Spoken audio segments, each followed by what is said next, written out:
La plupart des gens présument que la Bible a beaucoup à dire sur la souillure des hommes. Et c'est vrai. C'est aussi vrai que le vocabulaire biblique sur le sujet semble étrange à notre époque où les gens ne sont pas familiers des mots comme péché, iniquité ou transgression. Ainsi, le point de vue de la Bible sur la condition humaine est souvent ignoré ou qualifié de vieux et de dépassé.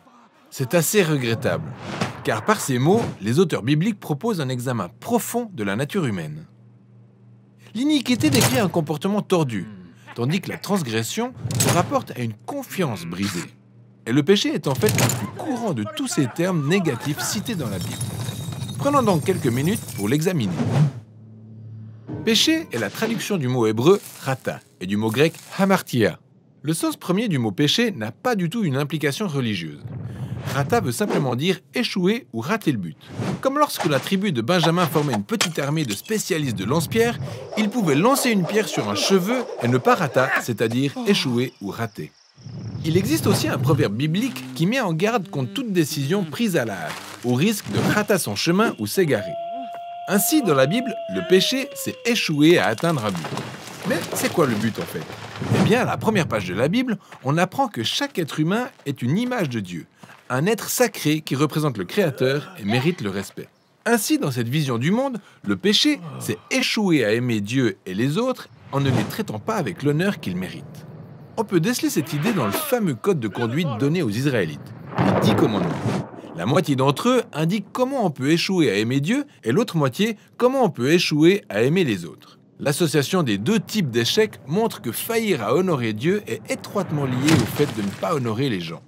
C'est pourquoi, dans la Bible, pécher contre les hommes est synonyme de pécher contre Dieu. C'est comme lorsque Joseph refuse de coucher avec la femme de Potiphar.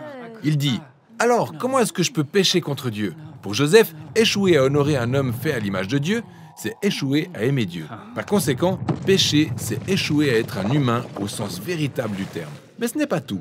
Il y a quelque chose d'étonnant à propos du péché dans la Bible. C'est que la plupart du temps, quand les gens faillissent, ils n'en ont pas conscience ou pire encore, ils pensent qu'ils réussissent. Quand Pharaon veut par exemple développer l'économie et assurer la sécurité nationale de l'Égypte, dans son esprit, c'est normal d'asservir les Israélites. Il pense que c'est bon, mais ignore totalement que c'est un échec cuisant. C'est arrivé aussi quand Saül poursuivait David dans le désert pour le tuer.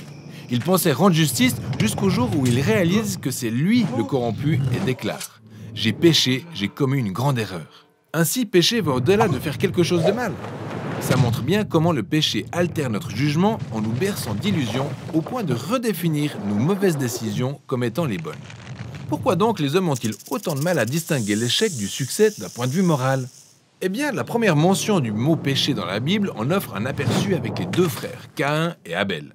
Leurs parents venaient de céder à cette tentation bestiale de redéfinir le bien et le mal à leur manière. Et là, c'est au tour de Caïn de faire face à un choix similaire. Il est jaloux et irrité parce que Dieu avait préféré son frère à lui.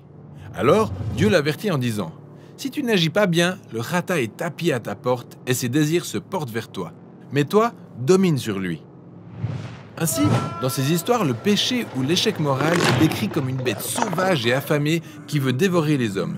Et on connaît tous la fin de l'histoire. La Bible essaie de nous dire qu'à cause de la déchéance de la nature humaine, cette tendance à nous tromper nous-mêmes est profondément ancrée en nous. Elle est enracinée dans nos désirs et pulsions égoïstes, qui nous obligent à agir dans notre propre intérêt au détriment des autres.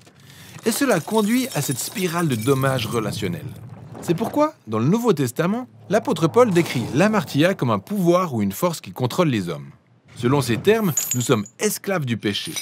Il déclare même « Je suis vendu au péché. Ce que je veux, je ne le pratique pas. Mais ce que je fais, c'est ce que je déteste. » Ainsi, le concept de péché permet aux auteurs bibliques de proposer une description pertinente de la condition humaine. L'échec des hommes à aimer pleinement Dieu et les autres provient de leur incapacité à distinguer leur réussite de leur défaillance. Et c'est cette profonde tendance égoïste qui motive en grande partie notre comportement. C'est une image peu reluisante de nous-mêmes, mais elle est honnête et réaliste. Raison pour laquelle, dans la Bible, l'histoire de Jésus représente une si bonne nouvelle. Il est dépeint comme le Créateur devenu pleinement homme et qui n'a pas échoué à aimer Dieu et les autres. Autrement dit, il n'a pas péché. Et pourtant, il a porté sur lui la responsabilité des échecs combinés de toute l'humanité. Il a vécu pour les autres et est mort pour leurs péchés. Il est aussi ressuscité pour leur faire don de sa vie qui couvre leurs échecs. Ou selon les termes des apôtres, il n'a pas commis de péché. Dans son propre corps, il a porté nos péchés sur la croix, afin que nous mourions au péché et que nous vivions d'une vie juste. Et c'est ça l'histoire autour du mot biblique « péché ».